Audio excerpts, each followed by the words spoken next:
So with whatever the critical issues are that you identified, with whatever these are, you should now have a better picture, a much clearer picture of what these are.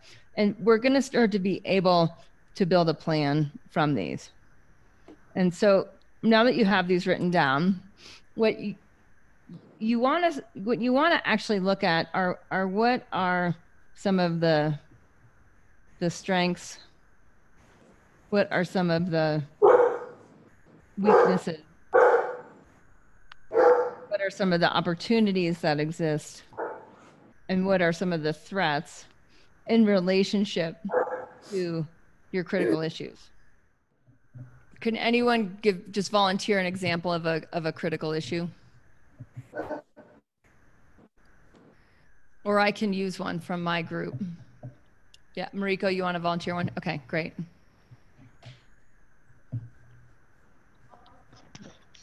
Can you hear me? Yeah. Yeah, one of my critical issue is, I think I exhausted my database. I need to increase the base number and reaching out to people I haven't seen or contacted before. Okay. So it's like part of the reach a bigger audience, or it could be establishing a steady flow of good leads. Does that sound? Yes. Like that's the issue, is I don't know how to, I haven't done that. That needs to happen.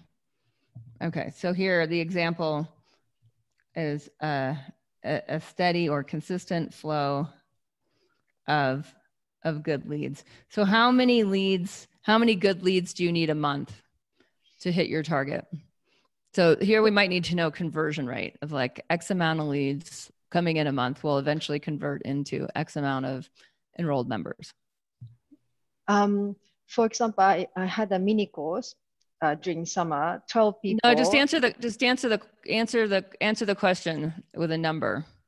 10 a month. How many good leads a month in order to enroll? How many people do you need to enroll a month to hit your target? 3 people a month. So how many leads do you need to hit 3? Is it 10? Is it 20? Is it 4? 10, 12. 12. Okay, great. So we need the steady flow. Now we're getting more specific. And so this becomes 12. How do I find 12 leads, 12 good leads a month? Or maybe 20. Okay. So there's a bit of a question here between 12 and 20. We don't really know how many good leads. Okay. What are the biggest strengths and the biggest weaknesses that come up in relationship to that? Strength, I've been consistent reaching out to people through my newsletter, social media posting. Okay, great. Social engagement. And what are the key weaknesses? Weakness. You said you've already tapped your own you've tapped your existing network or your existing list. Not attracting potential good leads. Or am I into tautology? I mean, that's the problem, but what's the weakness in there? Like, why? Weakness. Maybe the fact I don't know my weakness. Okay. So there's a bit of so when we don't know, there might be like research and like, how do other people do this? Mm-hmm. Is there anything that you have an idea that would work that you haven't maximized? Sorry, say again? Yeah, are there things that you're like, well, I've also learned this or that could work, but I haven't done it yet, or I haven't maximized that potential yet? Or, for example, doing paid advertisement. Mm-hmm. I tested small, but since I have no idea how it works, probably it didn't work. So not hiring professional or people who are good at it. Mm-hmm. Okay. Anyone want to throw out any other weaknesses that you're hearing?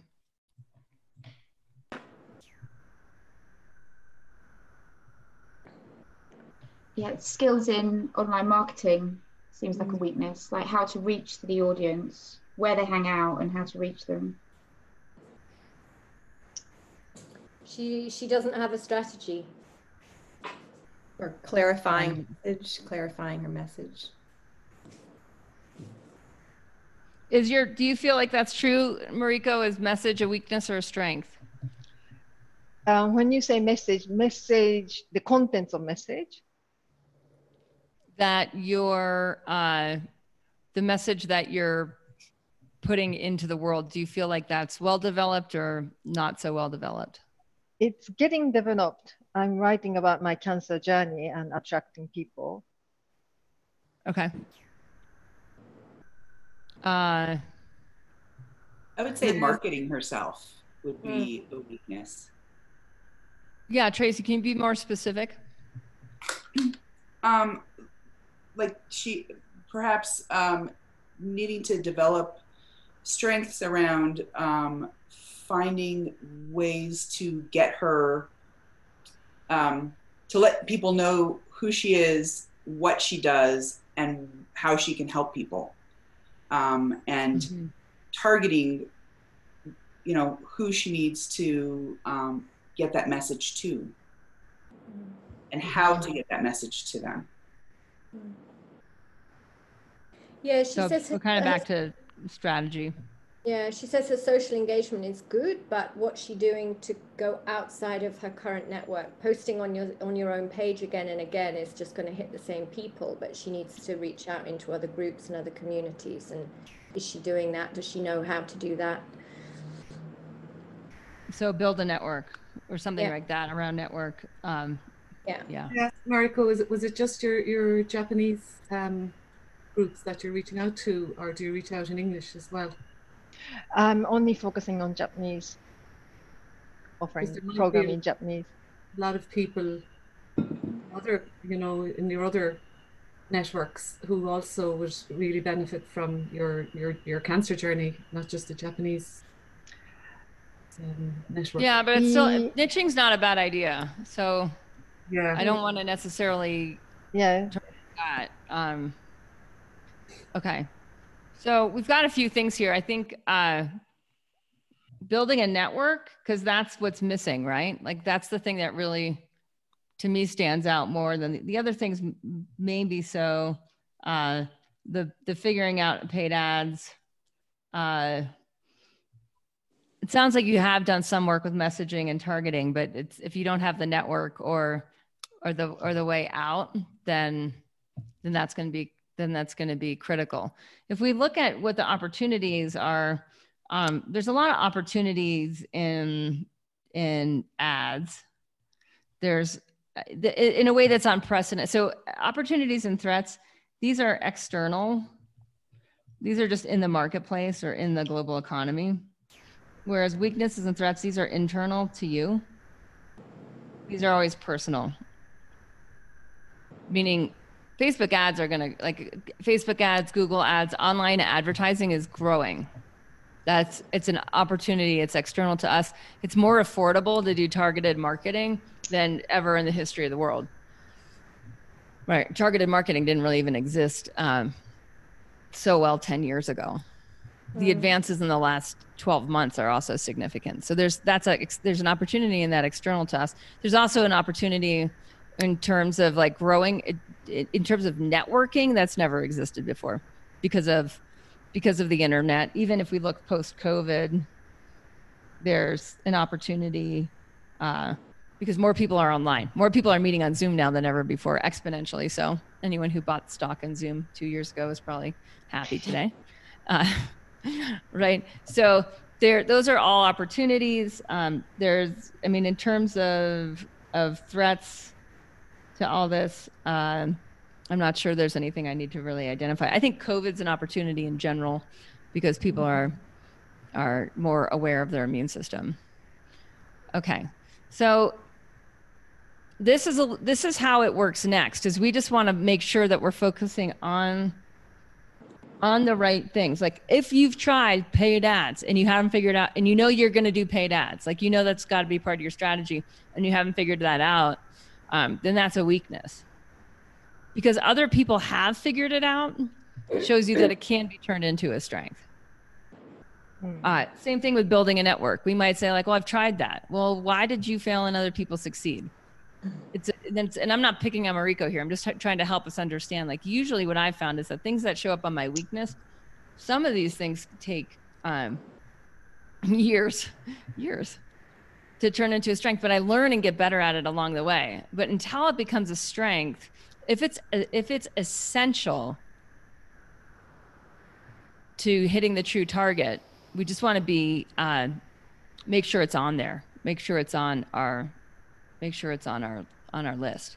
Now, you're going to do this and take all of this holistic or the multiplex next true self and get all of this down in your strengths, weaknesses, opportunities, threats into, like, it's going to be like one big messy foursquare.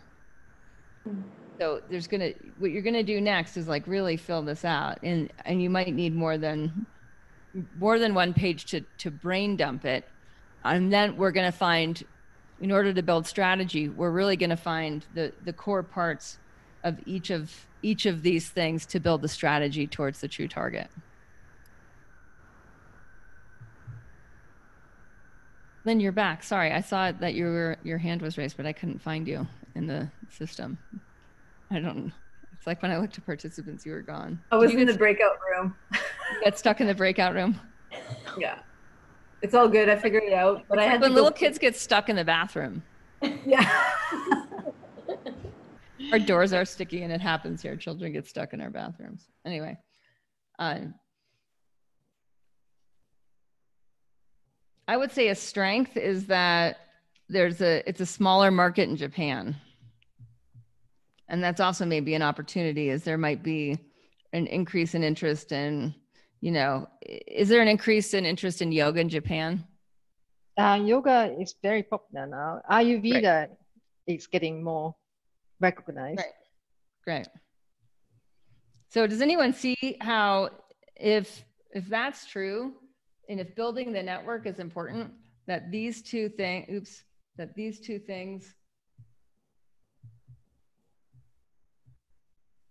I got this. I swear I can do this. This and this could make a really good strategy. Mm-hmm. All we have to do is build the network with every yoga teacher training program in Japan. That's a strategy.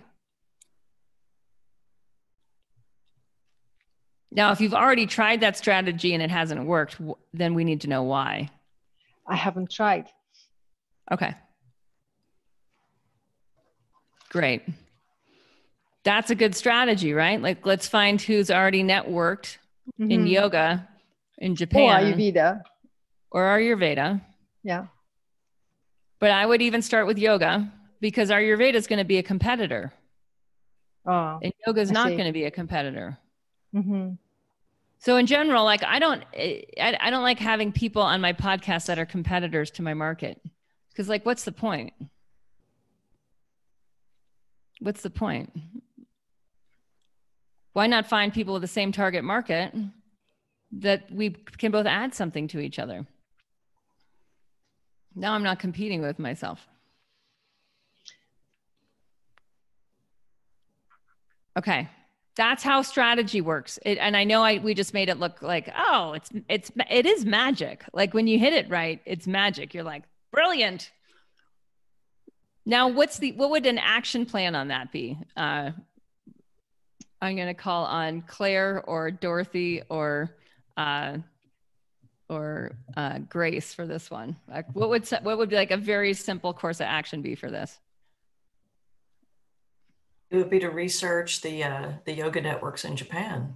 and the contacts for those people, and then reach out to them with your program. You need to have a business plan, your marketing plan first, a very concise thing of what you're offering, with your history, your personal history of what this has done for you, and then reach out to them.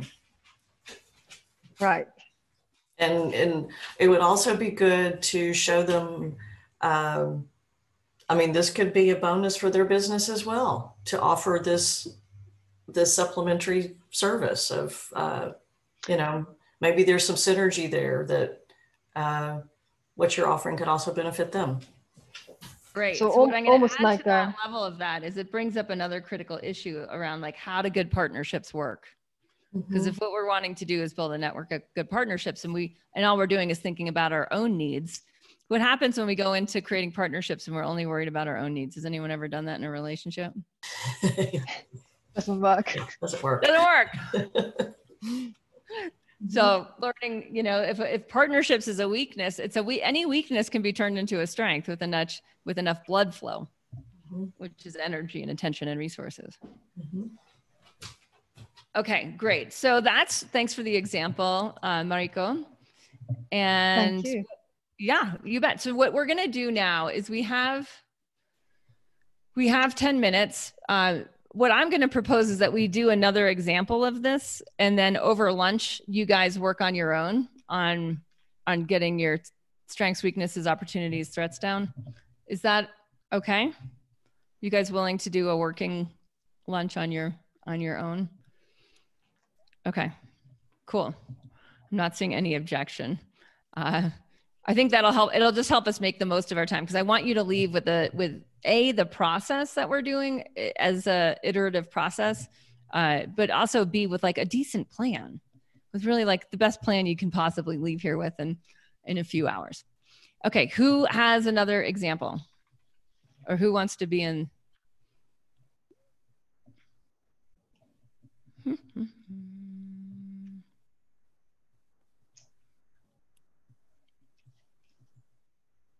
Okay, Sarah. Yeah. So my critical issue is about leaving Egypt and moving my business to a new location. Okay. Keep talking. And yeah, so my business kind of has two arms. There's the yoga, meditation, pranayama, and now YHC.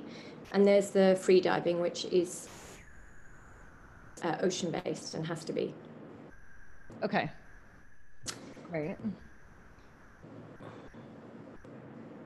So we have, okay. Issue number 1, leave Egypt and grow business. Grow. Okay. What's the part of the weakness is water bait, like there's, you need to be on, like there's a water component so that there's a limitation there, or? Yeah, the conditions for good freediving are extremely limited. So there's not many places in the world, but you know, that's for me to maybe get creative with. I'm open to that. Okay. But so yeah. I'm just going to put free diving under the strength, because this is like such a huge component that we need to maximize that strength. The weakness is where. What's also the weakness? Like, what's really going to come up with moving, or what really comes up? Gosh, just the effort and the logistical nightmare. I mean, I've got 2 dogs and 5 cats at the moment as well. So this is stuff, you guys, I have to put it down. You know, it's like pets might be like, oh, I don't want to include my pets in it, but like, no. If I didn't have 7 animals I was taking care of, this might feel a little easier. The Marie Kondo method of like the life-changing magic of tidying up. When I first was writing Master of You, I wasn't living here. I was living in our other house, and I had to like physically reduce the amount of stuff in my household by 3/4, before we could get a vision of what was next, before we even knew we wanted to move. And to me, there's something about that that's so significant, that like, if you feel stuck, you need to get everything down to the minimum amount of responsibility of stuff to move from A to B. Like, reduce first. Does anyone ever, I've seen this happen, or talked to movers that have done this, that have basically like packed up the existing house and moved it to the new house, and all the shit came with like good stuff. Like, because they didn't reduce before they moved. So in moving, there's always reduction. So it sounds like right now there's something about like pets and something about reduction, to understand like what is actually moving and what is not. Yeah. Okay, so if pets and stuff is out of the way, if that's, what else is going to come up? Relationships or location, or it sounds like location. Yeah, location You don't know has where. Hmm? Do you have a hot list of like of potential locations, or do you know where, or? No, we have maybe 2 or 3 potentials. Okay. Yeah. And is it, so it's narrowing that down? Yeah. And the problem with that is COVID and the inability to travel. That's a very real. So that's a threat, because that's something that's not, you can't control this or that. Is it international travel in and out of Egypt, or is it entrance into other countries? Both. Okay. All of the above. So the opportunity, what is the opportunity in there? There's a matching opportunity in a way.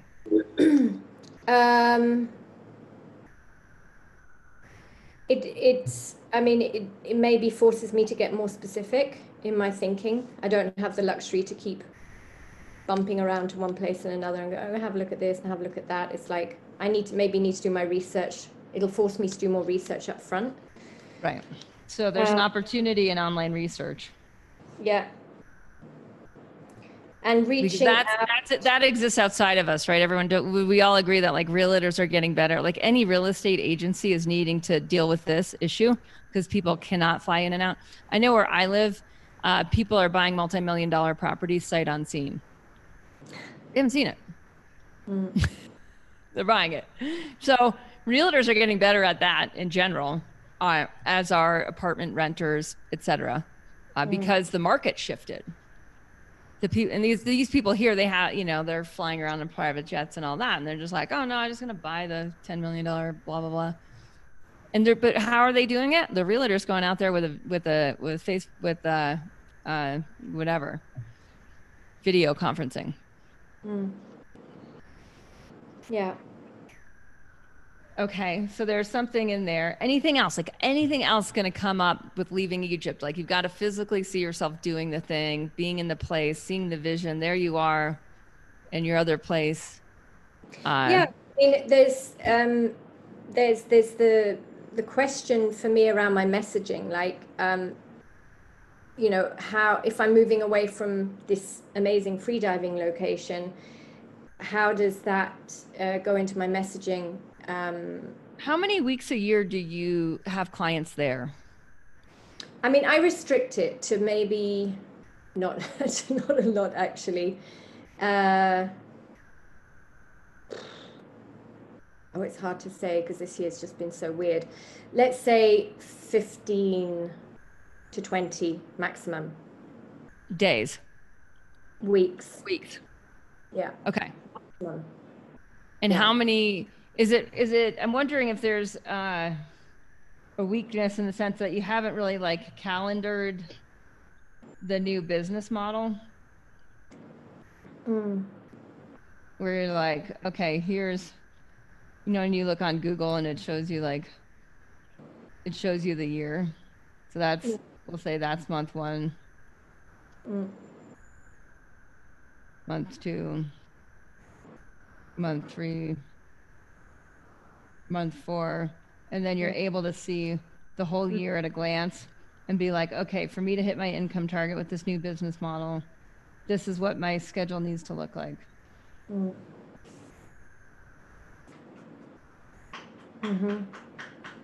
Yeah. And so it's like, whether this is like you spend 3 months a year in Egypt, or you don't have kids, right? No. So that doesn't even matter anymore because everything's online.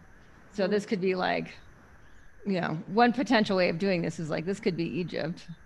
And then you've got or whatever, 15 weeks. If you wanted to stay with that schedule, like you're there for 4 months and it's a block and then blah, blah, blah. But anyways, there's something with a weakness in terms of the calendar, like this part, just the calendaring of the business model of like, what's the optimal next? Yeah. Yeah. And maybe running like scenarios.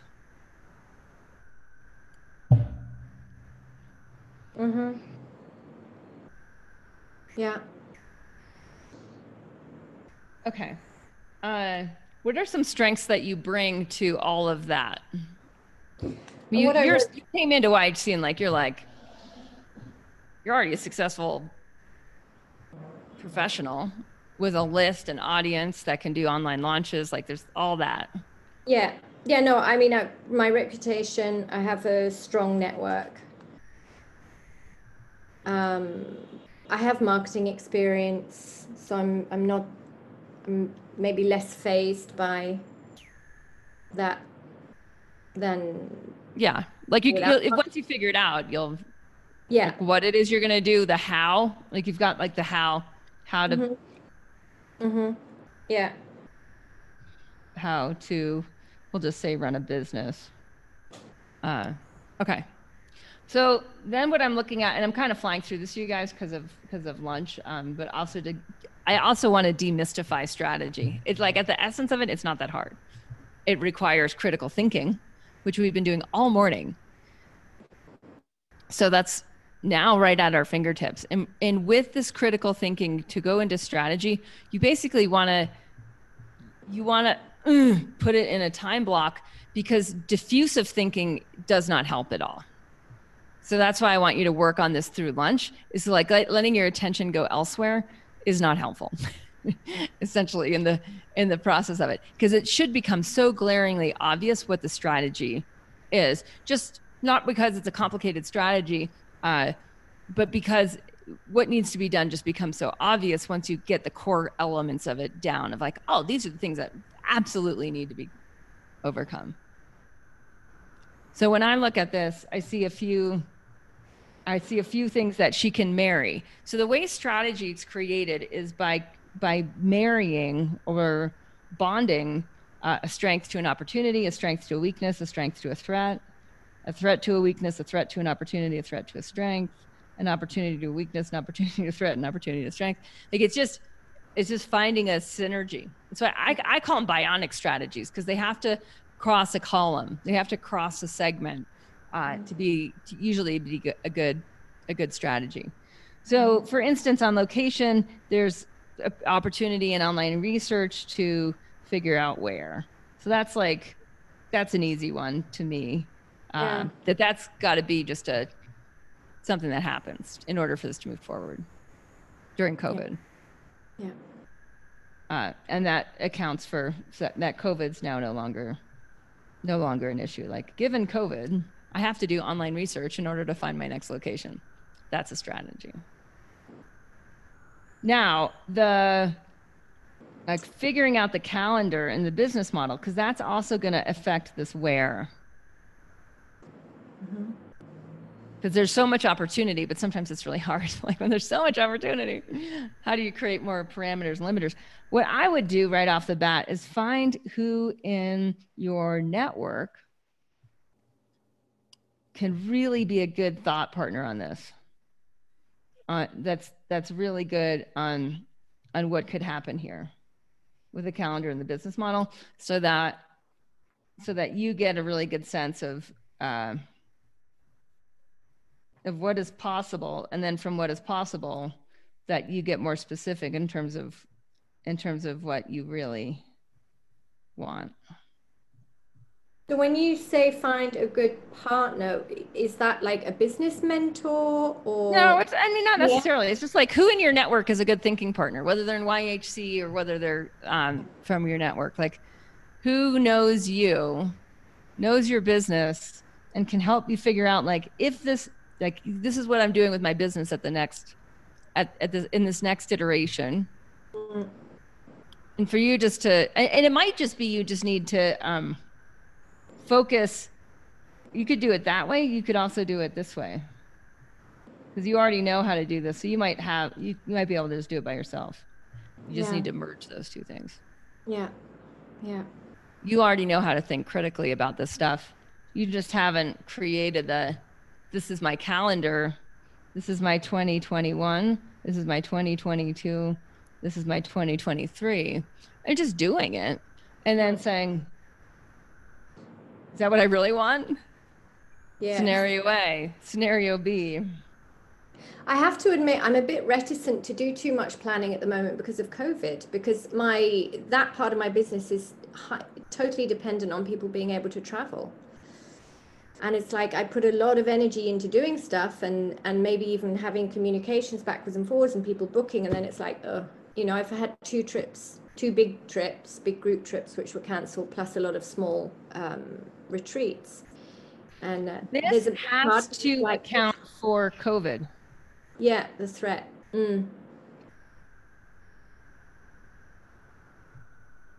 Yeah. And given COVID, given that people might be reticent to travel 18 months from now, how does the business model work? Exactly. And given that a certain percentage of people might not be reticent to travel, so maybe that changes the number of X. Because my guess is the number of these events might be much less. The number of using your skills online or doing more. I did a live event here and people flew in August. I was shocked, from New York and California, like from hot zones. I was shocked that they wanted to, and it was amazing. Like, it was really a cool experience. And we had all the doors open. So we were mostly, it was like an indoor outdoor type of a thing. Some people might say I was irresponsible to do that, but in any case, there's going to be a high risk category that will want to do things in person, but that's probably not going to be the larger percentage. So I just want to say in here too, there's probably a level of research and event-based businesses and how, like, because you're not the only one, right? Any event-based business is having this issue. Some event-based businesses are huge, AKA hotels. Any hotel conglomerate is putting a ton of money into figuring out their next level business model.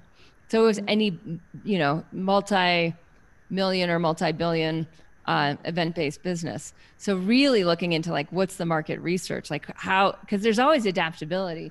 How does my ability to adapt, that's the other thing, is that you have a lot of adaptability as a strength. You have a lot of different skills. You can apply freediving to, if I was like, Sarah, I'm going to give you 12 hours to teach business coaching, applying freediving to yoga teachers, you'd do it. Right? Yeah. That's adaptability. You're like, I can apply everything that we're doing in freediving to teaching business yoga teachers, right? So that level of adaptability is going to really be a critical issue. So how do I leave Egypt and grow my business? Well, I know how to run a business. I have a good reputation. I've got a network. I've got crazy amounts of skills in marketing. Event-based businesses are changing. I might only be able to rely on, in 2021, on four events a year instead of 20. How do I then hit my income target and do other types of things? Well, I was going to say also, if you are reducing the number of opportunities for face-to-face events, would you put the price up, or is that just a bit shitty in COVID? Or is it? I don't think anything's. I think business is business, and do whatever you want to do. The market is incredibly flexible, and broad. Like there's everything else is going on. So, the way that I feel about ethics in business is, the more money I make, the more I can give away for free. Right. So I have no problem charging whatever it is I want to charge for whatever it is I want to do that is giving more than where I give more in value than the monetary exchange. Like whatever you all invested in this workshop or whatever course with me, I expect that to have a higher return on investment than the actual investment that you made. Like that's how it's geared. That your lifetime return on investment from whatever you invest with me is greater than whatever you paid me. So as long as you're doing that, yeah. You want to create intimate experiences for people who are ready, you know, people who have low inflammation, strong immune systems. Charge whatever you want.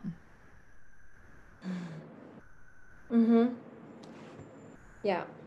And there's a lot of people saying, you know, like April will have the vaccine, blah, blah, blah. You just want to, you know, that's part of the research phase of like, what might I be able to depend on by when? But the other question is like, how will people be different in April 2021? How will the market have evolved by April 2021? And how do because that's an opportunity that the market is, you could also say it's a threat. The market is changing fast. And so you might need to build that in to your strategy as well. It's complicated with COVID, isn't it? In many ways, there's a lot of things that are hard to predict. Totally. But some people could say it's always been hard to predict, and it's just kind of like how awake you've been to how hard it is to predict, and leaning into that so that you know that like the market's it's a moving target. It always will be. It's the nature of time. Yeah.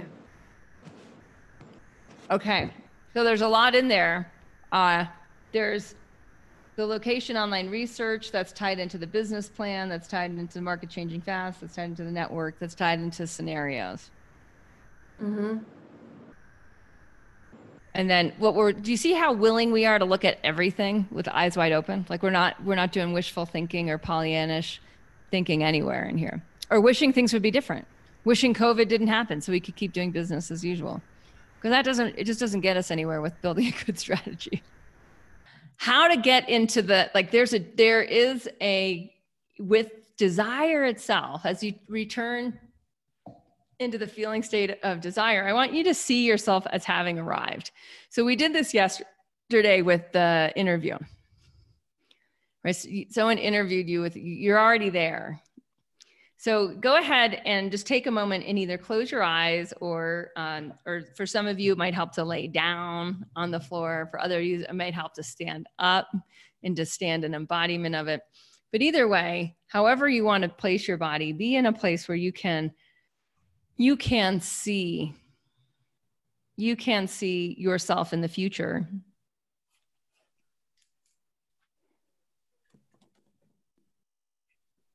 And you can feel the energy of your future self.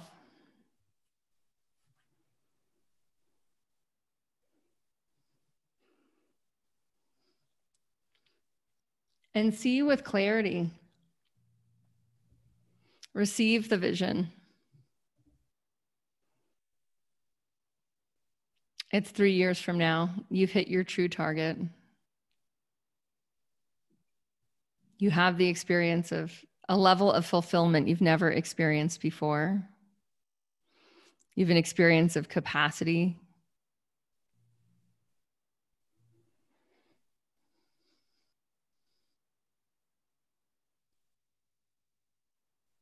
Notice what has changed, what's different.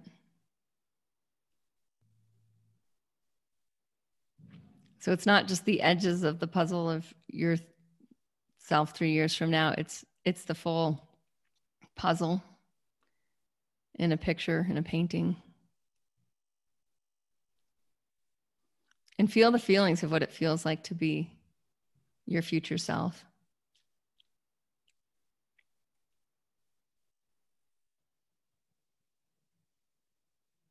Feel what you can now do.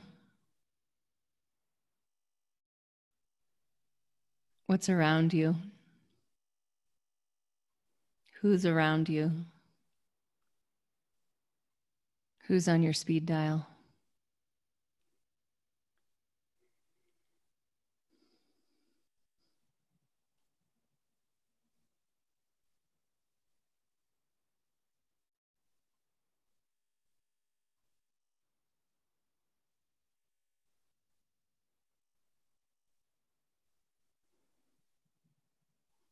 rather than needing to make the vision, receive the vision.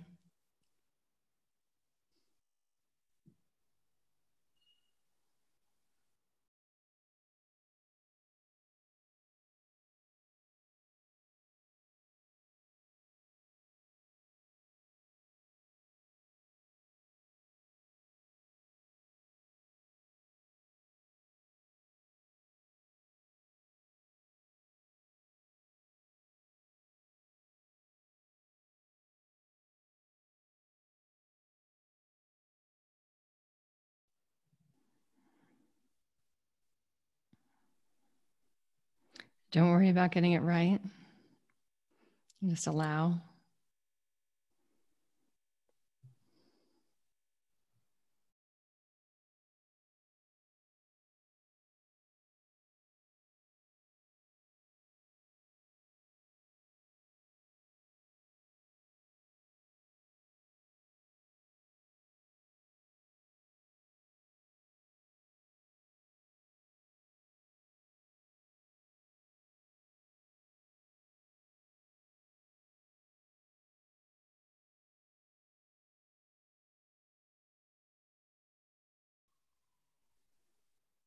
And then feel even more. Notice what it feels like to be the future you doing these things. So you feel and see yourself doing what you're doing.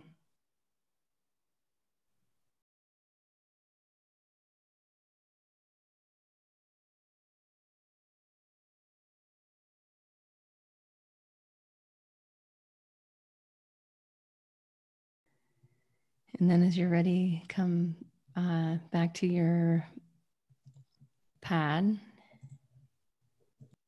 And we're going to do a copy of this one, beliefs, assumptions, thoughts, behaviors. So make a copy, but there's going to be a new sentence stem.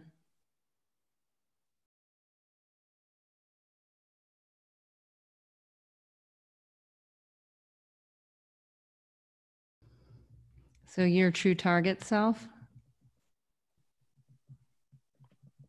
noble aim, describe your beliefs, your assumptions, your thoughts, and behaviors.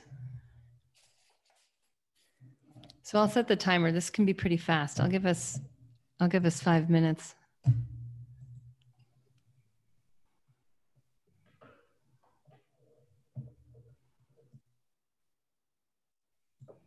I'm just going to add a column on feelings. How does your future self feel?